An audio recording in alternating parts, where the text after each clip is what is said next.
मुळामध्ये त्यांच्या पक्षातले ते प्रमुख नेते आहेत आणि त्या पक्षाच्या काही पदाधिकाऱ्यांनी जर त्यांच्याकडे काही मागणी केली असेल तर त्या प्रमुखाला काही निर्णय घ्यावे लागतात आणि जर ते तसे घेत पण असतील तर महाविकास आघाडी म्हणून आम्ही जे सगळे एकत्र झालेलो आहोत याच्यासाठी पक्षप्रमुख म्हणून जे जे आमच्या पक्षाबरोबर आहेत त्याचे सगळे पक्षप्रमुख म्हणून याचा विचार करतील.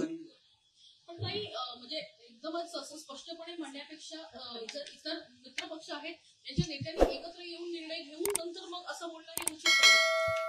आता प्रत्येकाच्या विचार करण्याची पद्धत, मांडण्याची पद्धत ती त्यांच्या मांडण्यासाठी दिलेली त्याची घेतलेली स्वायत्ता काय आपण त्याला करू शकतो. आपल्या समोर जो प्रश्न आला किंवा आता त्याला काय उत्तर ते आम्ही आमचं बघू.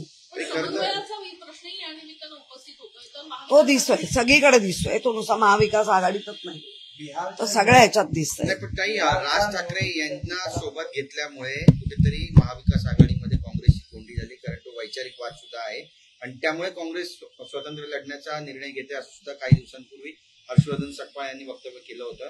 हे अडचणीचं ठरते आणि याचा फायदा जो आहे तो महायुतीला होईल महानगरपालिका निवडणुकीत असं वाटतं तुम्हाला?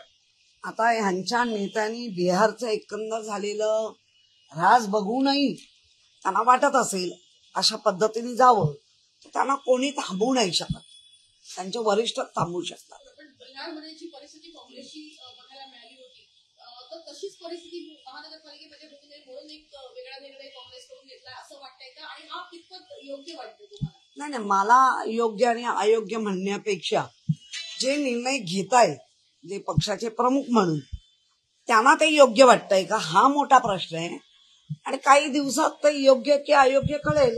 महाविकास आघाडी म्हणून तुम्ही एकत्र असायला पाहिजे, मात्र काँग्रेसची एकलाच भूमिका आहे आणि ती विशेष बिहार विधानसभा निवडणूक निकालामध्ये सुप्राचा पाहायला मिळाला त्यानंतर म्हणूनच सांगते एका निकालाच्या आधारे वेगळ्या येणाऱ्या निवडणुकीत एकत्रित राहून लढणं हे जास्त सोयीचं आहे.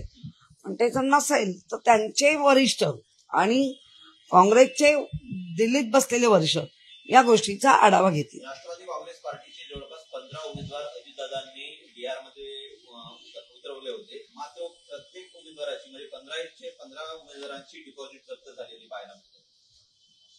त्यांची कदाचित ती लिटमस टेस्ट असेल काय माहिती. अमित साटम यांनी मोठं विधान केलंय, ठाकरे डाकू आहेत, त्यांनी मुंबई लुटली, अनेक संपत्त्या लुटल्या असं वक्तव्य केलंय. याला उत्तर कसं? एक मिनिट, ज्याने डाकू म्हटलंय ना त्याला त्यांच्या विभागात त्याला काय म्हणतात ते विचारा. दुसऱ्याकडे काय असं हे झाल्यानंतर काय म्हणू शकतो. आणि त्यांच्यात आता कॉन्फिडन्स कौरवांसारखे वाढत चालले, वाटेल तसं मिळत चाललंय तर कॉन्फिडन्स त्यांचा वाढत चाललाय. त्यामुळे कोणाला डाकू म्हणतील काय म्हणतील स्वतःला काय म्हणतायत बघायचंच नाही आपलं वाकून, दुसऱ्याच